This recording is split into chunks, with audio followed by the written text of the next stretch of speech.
Assalamualaikum warahmatullahi wabarakatuh. Selamat datang di channel Ayo Ngopi Aja. Terima kasih sudah nongkrong di channel kami. Channel ini khusus membahas tentang seputar kisah perjalanan para nabi dan sang kekasih Allah Subhanahu wa Ta'ala, serta membahas tentang kajian-kajian Islam secara umum.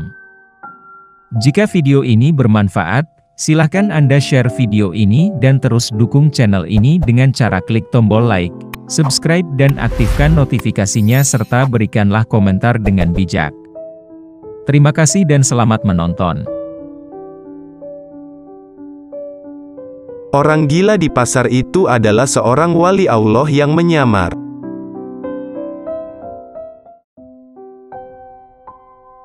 Dikisahkan, ada tamu dari Kendala, sowan kepada Mbah Hamid. Lantas Mbah Hamid menitipkan salam untuk si Fulan bin Fulan yang kesehariannya berada di pasar Kendala. Menitipkan salam untuk seorang yang dianggap gila oleh masyarakat Kendala. Fulan bin Fulan kesehariannya berada di sekitar pasar dengan pakaian dan tingkah laku persis seperti orang gila, namun tidak pernah mengganggu orang-orang di sekitarnya. Tamu tersebut bingung kenapa Mbah Hamid sampai menitipkan salam untuk orang yang dianggap gila oleh dirinya. Tamu tersebut bertanya, bukankah orang tersebut adalah orang gila Kiai? Kemudian Mbah Hamid menjawab, beliau adalah wali besar yang menjaga Kendala. Rahmat Allah turun, bencana ditangkis, itu berkat beliau, sampaikan salamku. Kemudian setelah si tamu pulang ke Kendala, menunggu keadaan pasar sepi, dihampirilah orang yang dianggap gila tersebut yang ternyata sohibul wilayah Kendala. Assalamualaikum, sapa si tamu. Wali tersebut memandang dengan tampang menakutkan layaknya orang gila sungguhan. Kemudian keluarlah seuntai kata dari bibirnya dengan nada sangar. Waalaikumsalam, ada apa? Dengan badan agak gemetar, si tamu memberanikan diri. Berkatalah ia, panjenengan dapat salam dari Kiai Hamid Pasuruan, Assalamualaikum. Tak beberapa lama, wali tersebut berkata, Waalaikumsalam, dan berteriak dengan nada keras. Kurang ajar si Hamid, aku berusaha bersembunyi dari manusia, agar tidak diketahui manusia, kok malah dibocor-bocorkan. Ya Allah, aku tidak sanggup, kini telah ada yang tahu siapa aku mau pulang saja, gak sanggup aku hidup di dunia. Kemudian wali tersebut membaca sebuah doa, dan bibirnya mengucap, La ilaha illallah Muhammadur Rasulullah. Seketika itu langsung meninggal dunia sang wali di hadapan orang yang diutus Mbah Hamid. Subhanallah, begitulah para walinya Allah, saking inginnya berasyik-asyikkan hanya dengan Allah sampai berusaha bersembunyi dari keduniawian, tak ingin ibadahnya diganggu oleh orang-orang ahli dunia. Bersembunyinya mereka memakai cara mereka masing-masing. Oleh karena itu janganlah kita suudzon terhadap orang-orang di sekitar kita, jangan-jangan dia adalah seorang wali yang bersembunyi. Jadi ingat nasihat Maha Guru kami, Al-Qutub Al-Habib Abdul Qadir bin Ahmad Bil Faqih. Jadikanlah dirimu mendapat tempat di hati seorang aulia. Semoga nama kita tertanam di hati para kekasih Allah, sehingga kita selalu mendapat nazarah dari guru-guru kita, dibimbing ruh kita sampai terakhir kita menghirup udara dunia ini. Amin. Kisah wali yang gemar membeli minuman keras dan mendatangi pelacur.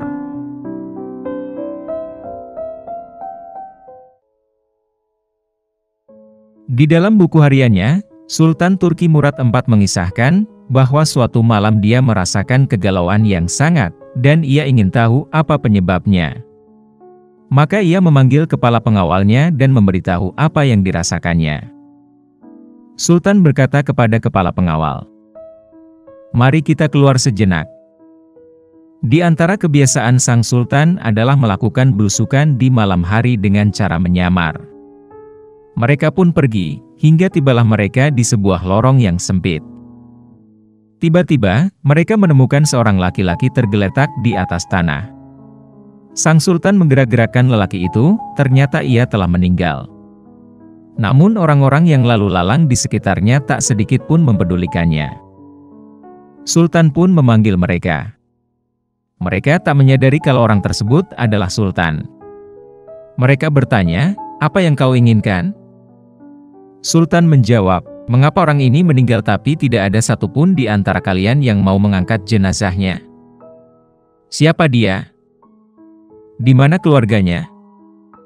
Mereka berkata, "Orang ini zindik, suka menenggak minuman keras dan berzinah." Sultan menimpali, "Tapi, bukankah ia termasuk umat Muhammad Shallallahu Alaihi Wasallam? Ayo angkat jenazahnya, kita bawa ke rumahnya." Mereka pun membawa jenazah laki-laki itu ke rumahnya. Melihat suaminya meninggal, sang istri pun menangis. Orang-orang yang membawa jenazahnya langsung pergi. Tinggallah sang sultan dan kepala pengawalnya. Dalam tangisnya sang istri berucap pada jenazah suaminya, "Semoga Allah merahmatimu wahai wali Allah. Aku bersaksi bahwa engkau termasuk orang yang soleh." Mendengar ucapan itu Sultan Murad kaget. Bagaimana mungkin dia termasuk wali Allah, sementara orang-orang membicarakan tentang dia begini dan begitu, sampai-sampai mereka tidak peduli dengan kematiannya? Sang istri menjawab, "Sudah kuduga pasti akan begini. Ringankan dosa kaum muslimin." Dia juga selalu pergi menemui para pelacur, memberi mereka uang dan berkata, "Malam ini kalian sudah dalam bayaranku, jadi tutup pintu rumahmu sampai pagi." Kemudian ia pulang ke rumah, dan berkata kepadaku, "Alhamdulillah, malam ini aku telah meringankan dosa para pelacur itu dan pemuda-pemuda Islam."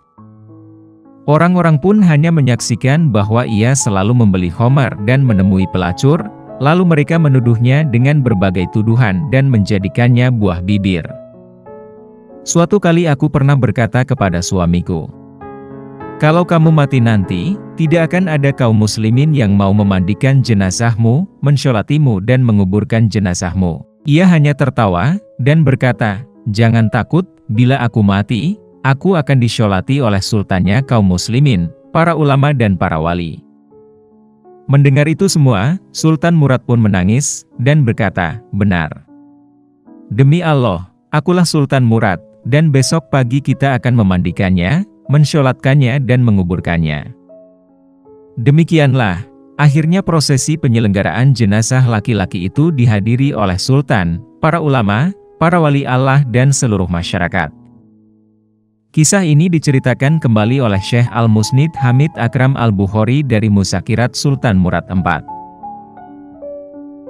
Kisah Sufi Syekh Ali Farmadi, Dunia Tak Kasat Mata.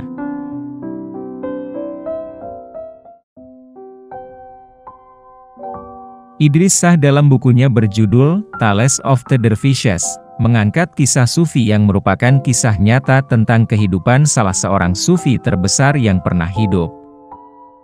Syekh Ali Farmadi yang meninggal tahun 1078 menganggap bahwa kisah berikut ini penting dalam menjelaskan kepercayaan Sufi bahwa dunia tak kasat mata, selalu menembus kenyataan sehari-hari, pada setiap saat, di berbagai tempat. Hal-hal katanya yang kita anggap tak terpahami, sebenarnya bisa ditelisik pada campur tangan di atas. Lebih lanjut, orang-orang tidak mengenali keterlibatan dunia ini dalam dunia kita, sebab mereka yakin bahwa mereka mengetahui penyebab senyatanya dari berbagai peristiwa. Padahal sebenarnya tidak. Hanya jika mereka bisa menyimpan dalam pikiran mereka tentang kemungkinan adanya dimensi lain yang terkadang bergesekan dengan pengalaman-pengalaman sehari-hari manusia, barulah dimensi ini bisa mereka dapati. Syekh Ali merupakan syekh ke-10 dan guru pengajaran dari tarekat Khwajagan atau para guru, yang belakangan ini dikenal sebagai tarekat Naqsyabandi. Berikut kisahnya. Pada zaman dahulu, ada seorang bernama Mojud. Ia hidup di sebuah kota kecil dan bertugas sebagai seorang pegawai rendahan, dan tampaknya kelak ia akan menjabat sebagai pengawas timbangan dan ukuran. Pada suatu hari, ketika ia sedang berjalan-jalan melewati kebun sebuah gedung kuno di dekat rumahnya, Khidir, penuntun para sufi yang gaib, muncul di hadapannya. Berpakaian hijau bercahaya. Khidir berkata, Orang yang berpengharapan cemerlang, tinggalkan tugasmu dan temui aku di pinggir sungai 3 hari lagi. Kemudian, bayangan itu pun lenyap. Mojud menghadap atasannya dengan ragu bercampur takut dan berkata bahwa ia harus meninggalkan tugasnya. Semua orang di kota kecil itu segera mendengar perihal itu dan berkata, Mojud malang, ia pasti sudah gila. Tetapi, karena ada banyak orang yang bisa menggantikan pekerjaan yang ditinggalkannya itu, orang-orang pun segera melupakannya. Pada hari yang ditentukan, Mojud bertemu Khidir, yang berkata, lepas pakaianmu, dan ceburkan dirimu ke sungai. Mungkin ada seseorang yang akan menolongmu naik. Mojud berbuat demikian, meskipun ia bertanya-tanya, jangan-jangan dirinya memang sudah gila. Karena bisa berenang, ia tidak tenggelam, tetapi terbawa arus cukup jauh sebelum seorang nelayan menariknya ke perahunya, dan berkata, orang tolol, arus sungai begitu kuat. Apa yang mau kau lakukan dengan berhanyut-hanyut ini? Mojud berkata, saya juga tidak tahu pasti. Kau ini gila, kata si nelayan. Nah, kau boleh singgah di gubuk buluhku di sungai sebelah sana. Nanti kita pikir lagi apa yang bisa dilakukan untukmu. Ketika nelayan itu mengetahui bahwa Mojud halus budi bahasanya, ia pun belajar membaca dan menulis darinya. Sebagai gantinya, Mojud diberi makan dan bisa membantu nelayan itu melaut. Setelah beberapa bulan, Khidir pun muncul.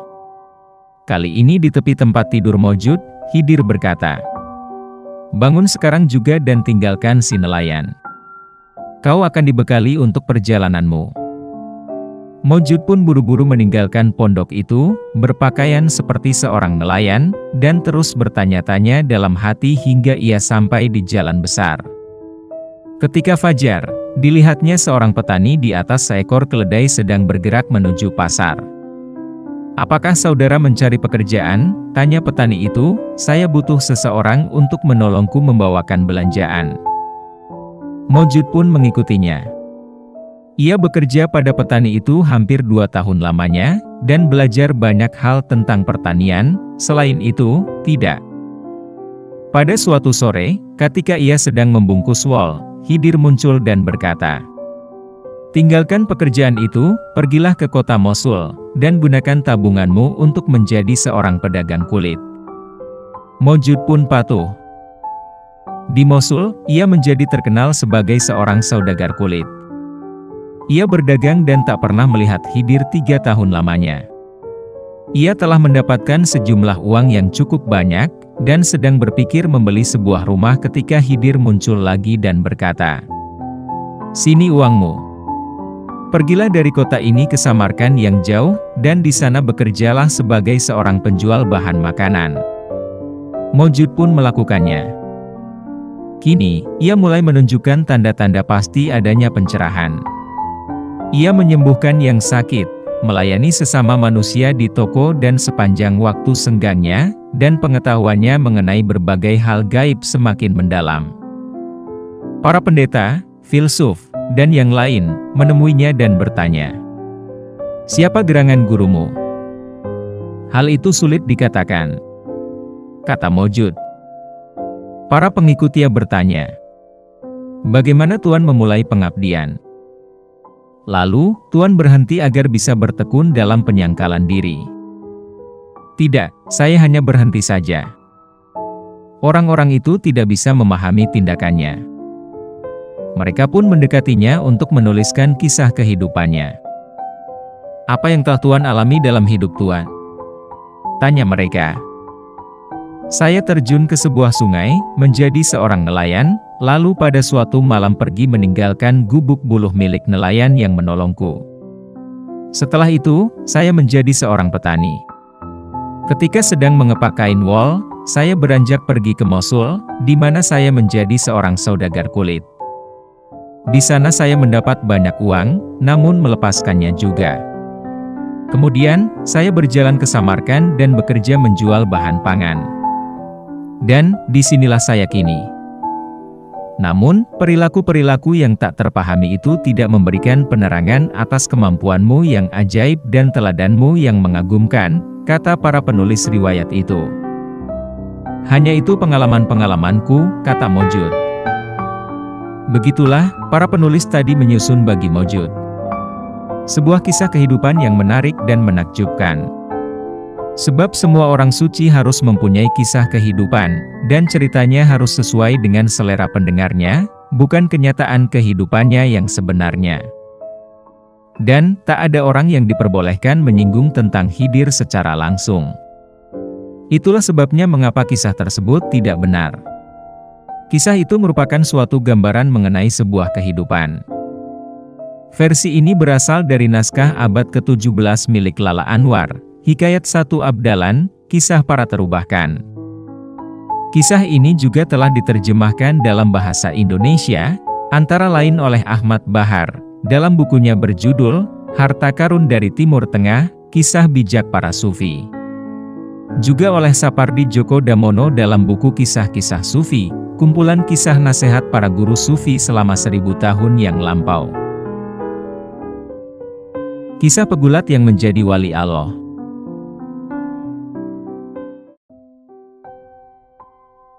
Junaid al-Baghdadi adalah seorang sufi yang terkenal dan menjadi rujukan bagi sufi-sufi pada zamannya. Beliau sangat disegani dan diikuti saran dan fatwanya, dan murid-muridnya banyak sekali. Di masa mudanya, Imam Junaid al-Baghdadi adalah seorang yang memiliki badan kekar dan menunjang hidupnya dengan cara bermata pencaharian sebagai pegulat profesional. Dan seperti biasa, di setiap tahunnya, diadakan kontes gulat oleh penguasa Baghdad.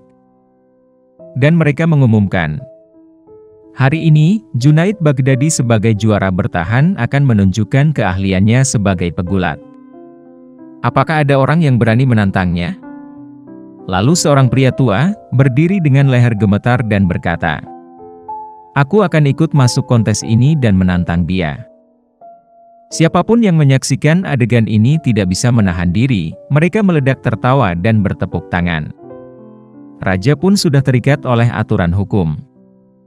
Dia tidak bisa menghentikan seseorang yang dari kehendak bebasnya sendiri ingin memasuki pertarungan. Orang tua itu diberi izin untuk memasuki ring. Ia berusia sekitar 65 tahun. Ketika sang juara bertahan Junaid al-Baghdadi memasuki ring, ia tercengang sebagaimana raja dan semua penonton yang hadir. Semua memiliki pikiran yang sama, bagaimana mungkin orang tua ini akan mampu melawan dan menang? Orang tua itu berjabat tangan dengan Imam Junaid dan dengan suara lirih berkata, "Dekatkanlah aku kepada telingamu, dengarkan kata-kataku." Ia kemudian berbisik, "Aku tahu bahwa tidak mungkin bagiku untuk memenangkan pertarungan ini. Aku adalah seorang Sayyid, keturunan Nabi Muhammad SAW. Anak-anakku sedang kelaparan di rumah. Apakah engkau siap untuk mengorbankan namamu, kehormatan dan posisimu untuk cinta pada Nabi Allah dan kehilangan pertarungan ini karenaku? Jika engkau melakukan hal ini, aku akan dapat mengumpulkan uang hadiahnya, dan dengan demikian, memiliki sarana untuk memberi makan anak-anakku dan aku sendiri dapat memenuhi kebutuhan selama 1 tahun penuh.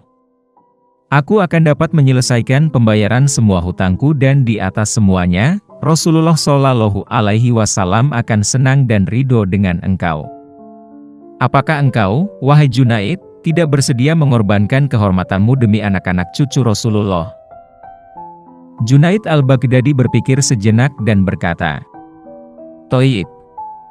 Hari ini aku memiliki kesempatan yang sangat baik." Akhirnya dengan tampilan yang bersemangat Junaid al-Baghdadi menunjukkan beberapa manuver, menunjukkan kemahiran bergulatnya sehingga raja tidak menduga ada konspirasi apapun.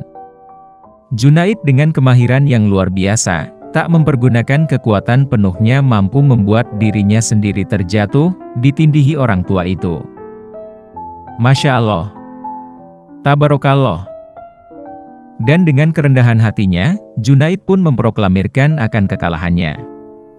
Sehingga ia memberikan hak kepada orang tua itu sebagai pemenang dan meraih hadiahnya. Kemudian tiba-tiba saja di malam harinya, Junaid al-Baghdadi bermimpi bertemu Nabi Muhammad SAW yang mengatakan, "Duhai Junaid, engkau telah mengorbankan kehormatanmu, ketenaranmu yang telah diakui di seantero negeri. Nama dan posisi yang digembar-gemborkan di seluruh penjuru Baghdad bertukar demi ekspresi cintamu untuk anak-anakku yang kelaparan. Pada hari ini dan abadi untuk pendosa yang menggantikan wali."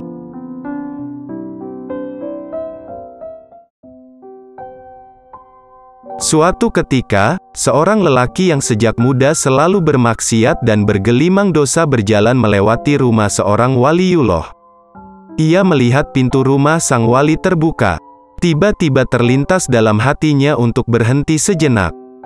Ia berkata dalam hati, "Tubuhku ini sejak diciptakan Allah selalu bermaksiat, sedangkan sang wali itu, tubuhnya sejak diciptakan Allah selalu taat. Aku ingin memandang tubuh yang taat itu dari ujung rambut hingga ujung kaki. Semoga berkat pandanganku ini, kelak di hari kiamat aku memperoleh pertolongannya atau syafaatnya." Ia pun menghentikan langkahnya. Saat itu sang syekh sedang berdiri di depan pintu. Lelaki pendosa itu lalu memandang sang syekh dari ujung rambut hingga ujung kaki dengan pandangan berharap berkah. Setelah puas ia pergi tanpa berkata sepatah kata pun. Di tengah jalan, lelaki itu bertemu dengan salah seorang murid sang syekh tadi. "Mengapa kau pergi meninggalkannya?" tanya si murid. "Aku hanya ingin menatapnya. Kukatakan pada diriku semoga tubuh yang taat itu memberi syafaat kepada tubuh yang suka maksiat ini." Lelaki itu pun melanjutkan perjalanannya. Sementara si murid menemui sang syekh dan bertanya, "Apakah tadi ada seorang lelaki datang menemuimu?" "Ya, ia berhenti di pintu kemudian pergi begitu saja," jawab sang syekh. "Aku tadi juga melihatnya. Kutanyakan mengapa ia berbuat demikian, ia lalu menjelaskan alasannya," kata si murid sambil menceritakan alasan si lelaki. "Benarkah ia berkata demikian?" "Benar. Kalau demikian, tidak ada yang pantas membawa sirku, rahasia yang dimiliki wali Allah, kecuali dia. Panggillah dia." Si murid bergegas pergi mengejar lelaki itu sampai ia mendapatinya di pasar.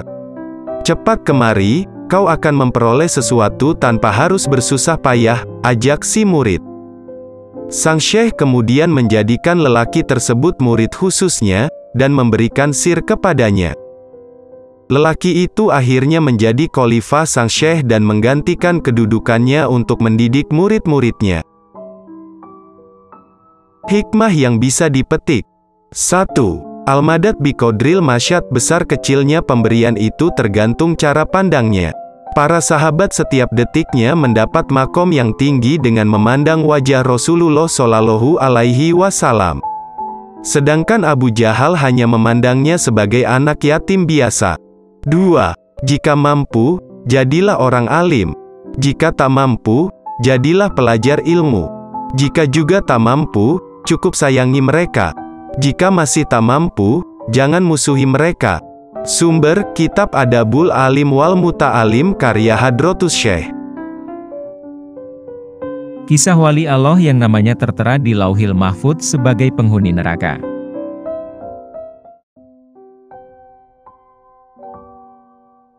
Ada seorang sufi dari kalangan tokoh tasawuf yang bernama Syekh Abdul Aziz Ad-Dabbagh. Beliau dalam kalangan tokoh tasawuf termasuk ulama kelas atas, wali min auliyaillah, ahli ibadah. Suatu ketika malaikat melihat namanya di lembaran kitab Lauhil Mahfudz ada dalam deretan penghuni neraka. Melihat hal tersebut malaikat merasa kasihan dan mendatangi Abdul Aziz Ad-Dabbagh. Malaikat berkata, "Wahai Abdul Aziz, untuk apa engkau ibadah sampai segitunya sedangkan aku lihat namamu di lembaran Lauhil Mahfudz, engkau adalah penghuni neraka. Mau ibadah gimana pun engkau tetap akan masuk neraka." Kemudian Abdul Aziz menjawab, "Wahai malaikat, surga dan neraka bukan urusanku. Aku diciptakan oleh Allah Subhanahu wa Ta'ala hanya untuk beribadah kepadanya. Sebagaimana Allah Subhanahu wa Ta'ala berfirman, "Tidaklah aku ciptakan jin dan manusia kecuali hanya untuk beribadah kepadaku. Mau aku masuk surga atau neraka, itu haknya Allah Subhanahu wa Ta'ala." Subhanallah, benar-benar ikhlas dalam beribadah. Kemudian malaikat kembali ke Lauhil Mahfudz dan dilihat namanya dirubah oleh Allah Subhanahu wa Ta'ala menjadi penghuni surga. Sebab Allah berhak menetapkan kitabullah. Lantas malaikat kembali menemui Abdul Aziz dan berkata, "Wahai Abdul Aziz, ada kabar gembira. Baru saja aku melihat namamu oleh Allah dirubah menjadi penghuni surga." Abdul Aziz menjawab, "Alhamdulillah, tapi sekali lagi malaikat, surga dan neraka bukan urusanku. Aku beribadah hanya untuk menggapai ridhonya Allah Subhanahu wa Ta'ala. Kalau Allah Subhanahu wa Ta'ala ridho aku di neraka, ya itulah tujuanku." Malaikat pun takjub dengan keikhlasan Abdul Aziz dalam beribadah dan berkata, "Wahai Abdul Aziz, ikhlasmu inilah yang membuat Allah ridho dan merubah namamu menjadi penghuni surga." Lantas Abdul Aziz bertanya kepada malaikat, "Kalau ikhlasku tadi yang membuat Allah ridho kepadaku, lalu kira-kira dosa apa yang membuat Allah Subhanahu wa Ta'ala murka kepadaku sehingga aku menjadi penghuni neraka?" Kemudian malaikat bercerita, "Engkau ingat ketika engkau masih kecil, ketika umurmu sekitar 15 tahunan. Engkau ingat ketika engkau tidur di kamar tidurmu, kemudian engkau mendengar suara langkah kaki ibumu menuju tempat tidurmu untuk menyuruhmu membeli sesuatu di pasar. Karena engkau mendengar suara langkah kaki ibumu menuju kamarmu, lalu engkau pura-pura tidur, padahal engkau sudah bangun agar engkau tidak disuruh pergi ke pasar. Ketika ibumu membuka pintu kamarmu, dan melihatmu masih tidur, ibumu merasa kasihan dan tidak jadi menyuruhmu ke pasar. Sebab engkau bohongi ibumu, Allah Subhanahu wa Ta'ala murka dan menjadikan namamu sebagai penghuni neraka." Mendengar cerita dari malaikat, Abdul Aziz pun beristighfar memohon ampun kepada Allah Subhanahu wa Ta'ala. Semenjak kejadian tersebut, Abdul Aziz Ad-Dabbagh di sisa umurnya tidak pernah berceramah kecuali tentang berbakti kepada orang tua. Setiap orang yang datang kepada beliau selalu diwasiatkan untuk berbakti kepada orang tuanya. Mari kita renungkan sejenak. Padahal beliau hanya pura-pura tidur, lalu bagaimana yang sampai membentak ibunya? Bagaimana yang sampai memasamkan wajahnya kepada ibunya? Yang mengeraskan suaranya di depan ibunya? Yang wali Allah yang jadi budak. Abdullah bin Mubarak mengkisahkan, "Kala itu aku berada di Mekah, dan para penduduknya tertimpa kekeringan. Mereka pun keluar menuju Masjid Al-Haram untuk melakukan syaulat istisqa, namun meski demikian, hujan pun belum kunjung turun. Saat itu, di sampingku duduk seorang berkulit hitam yang berdoa. Ya Allah, sesungguhnya mereka telah berdoa kepada MU, namun kenapa engkau menutupi? Dan sesungguhnya aku bersumpah atasmu agar engkau menurunkan hujan untuk kami." Tak lama kemudian hujan pun turun. Laki-laki berkulit hitam itu pun pergi dan Ibnu Mubarak diam-diam mengikutinya, hingga laki-laki itu masuk ke sebuah rumah di antara rumah-rumah para penjahit. Keesokan harinya Ibnu Mubarak mendatangi kembali rumah itu mencari laki-laki berkulit hitam yang telah ia lihat. Ditemuilah seorang laki-laki yang berdiri di depan pintu rumah yang dimasuki oleh laki-laki berkulit hitam tersebut. Ibnu Mubarak bertanya, "Aku ingin bertemu dengan pemilik rumah ini." Orang itu pun menjawab, "Aku sendiri."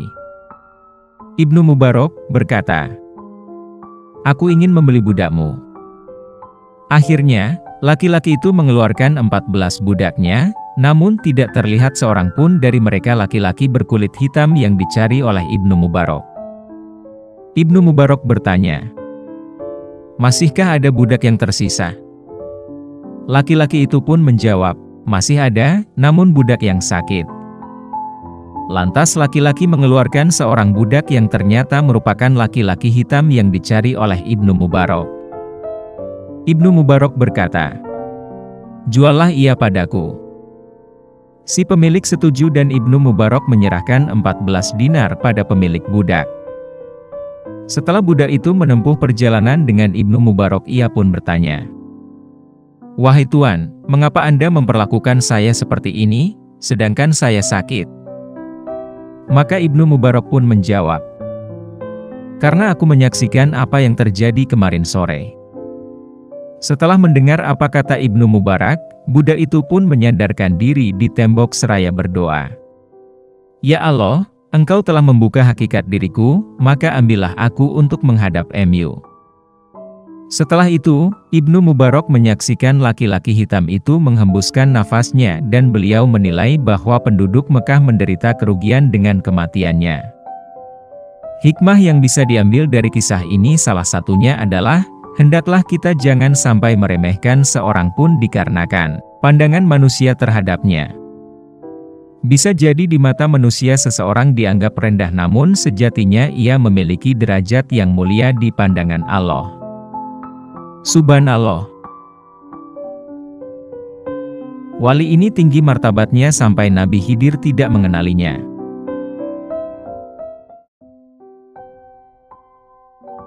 Syekh Maulana Muhammad Zakaria Al-Kandahlawi menceritakan, suatu ketika ada seorang wali abdal bertanya kepada Nabi Khidir alaihi salam, "Apakah Nabi Khidir pernah melihat seorang wali yang lebih tinggi martabatnya daripadanya?" Nabi Khidir menjawab, "Ya, aku pernah melihatnya," kata Nabi Khidir menjawab pertanyaan sang wali abdal itu seperti dikisahkan dalam kitab Fadilah Haji. Nabi Khidir menceritakan bahwa dirinya ketika itu sedang berada di Masjid Nabawi Madinah. Ia melihat seseorang ahli hadis, yakni Imam Abdul Razak sedang memperdengarkan hadits. Banyak sekali orang yang berkumpul untuk mendengarkan hadis yang dibacakannya. Namun di salah satu pojok masjid ia melihat seorang pemuda yang duduk bersandar sambil meletakkan kepalanya di atas lututnya. Nabi Khidir mendekat dan bertanya kepada pemuda itu, "Apakah engkau tidak melihat bahwa di sini ada suatu kumpulan manusia yang sedang mendengarkan hadis-hadis Rasulullah Shallallahu Alaihi Wasallam? Mengapa engkau tidak duduk bersama mereka?" Tanpa mengangkat kepalanya dan tanpa menoleh kepada Nabi Khidir, pemuda itu berkata, "Mereka adalah orang-orang yang mendengar hadis dari hamba Zat yang memberi rezeki, yaitu makna dari Abdul Razak. Dan di sini adalah orang yang mendengarkan hadits langsung dari Zat yang memberi rezeki, bukan dari hamba Zat yang pemberi rezeki." Lalu Nabi Khidir berkata kepadanya, "Apabila ucapanmu benar, katakanlah siapa aku ini," katanya. Pemuda itu menoleh kepada Nabi Khidir dan berkata, "Kalau firasatku benar, engkau adalah Khidir alaihi salam," katanya. Kemudian Nabi Khidir melanjutkan perkataannya. Dari kejadian itu ia mengetahui bahwa ada sebagian wali Allah yang karena ketinggian martabatnya sampai-sampai Nabi Khidir tidak mengenalnya. Sufi yang ingin membakar surga dan memadamkan neraka. Siapakah dia? Nama Robiah Al-Adawiyah dalam jagat tasawuf cukup melegenda. Ia digelari Syahidat Al-Isya Al-Ilahi, sang saksi kerinduan ilahi. Keikhlasannya beribadah membuat banyak orang kagum dan dinukilkan pada berbagai kitab tasawuf. Namun ia pun bahkan pernah melontarkan untuk membakar surga dan memadamkan neraka. Lalu mengapa sampai seperti itu? Robiah sangat dikenal dengan keikhlasannya beribadah, hingga tak ada lagi dalam relung hatinya untuk takut terhadap neraka ataupun mengharap surga. Kecintaannya pada Allah Subhanahu wa Ta'ala terus mendekatkannya dari waktu ke waktu. Dikisahkan bahwa, suatu siang Robiah Al-Adawiyah tengah berjalan ke kota Baghdad sambil menenteng air dan memegangi obor di tangan kirinya. Lalu seseorang pun kemudian bertanya kepadanya, "Mau dikemanakan air dan obor itu?" Robiah Al-Adawiyah pun kemudian menjawab, "Aku hendak membakar surga dengan obor dan memadamkan neraka dengan air ini agar orang tak lagi mengharapkan surga dan menakutkan neraka dalam ibadahnya." Tak ada yang perlu ditakutkan dan tidak ada yang perlu dirisaukan atas imbalan-imbalan ibadah yang dilakukan. Mencintai Allah baginya sama dengan mencintai Sang Maha Segalanya. Menjalankan perintahnya dan terus mendekat kepadanya. Allah berfirman dalam Al-Quran Surah Ar-Ra'd ayat 28-29, yaitu, orang-orang yang beriman dan hati mereka menjadi tentram dengan mengingat Allah. Ingatlah hanya mengingat Allah hati menjadi tentram. Orang-orang yang beriman dan mengerjakan kebaikan mereka mendapatkan kebahagiaan dan tempat yang baik. Mereguk hikmah keikhlasan Robiah Al-Adawiyah, memang terlihat berat bagi hamba seperti kita. Meski masih takut neraka dan mengharap surga, keikhlasan ibadah yang dilakukan sang sufi tersebut akan menjadi teladan bagi seluruh umat muslim di dunia atas ibadah-ibadah yang dilakukan. Salah satu syair dari Robiah Al-Adawiyah yang paling terkenal adalah, "Aku mengabdi kepada Tuhan bukan karena takut neraka, bukan pula karena mengharap surga, aku mengerti karena cintaku kepadanya. Ya Allah, jika aku menyembahmu karena takut neraka, bakarlah aku di dalamnya. Dan jika aku menyembahmu karena mengharapkan surga maka campakkanlah aku darinya. Tetapi jika aku menyembahmu demi engkau semata, janganlah engkau enggan memperlihatkan keindahan wajah MU yang abadi padaku." Syair Robiah Al-Adawiyah menggugah kesadaran spiritualitas manusia. Ia menyadarkan dan mengetuk nurani keimanan bahwa yang harus dikejar adalah cinta Sang Maha Pencipta. Hal ini bertolak belakang pada pandangan umum yang menjadikan surga dan neraka sebagai tujuan final dari kehidupan. Dalam syairnya itu juga, tersirat sebuah pesan mendalam jika surga bukanlah tujuan akhir yang harus dicapai manusia. Akan tetapi, cinta dan keridaan Tuhan adalah sesuatu yang patut didamba. Karena kecintaan dan keridaannya, maka sesuatu apapun yang diinginkan akan dikabulkan, terlebih lagi hanya sekedar surga dan kenikmatan. Robiah Al-Adawiyah adalah sufi pertama yang memperkenalkan ajaran mahabbah, cinta ilahi. Selain Robiah Al-Adawiyah, sufi lain yang memperkenalkan ajaran mahabbah adalah Maulana Jalaluddin Rumi. Sufi yang lahir di Persia tahun 604 Hijriah atau tahun 1207 Masehi dan wafat pada tahun 673 Hijriah atau tahun 1273 Masehi. Wali ini tinggi martabatnya sampai Nabi Khidir tidak mengenalinya.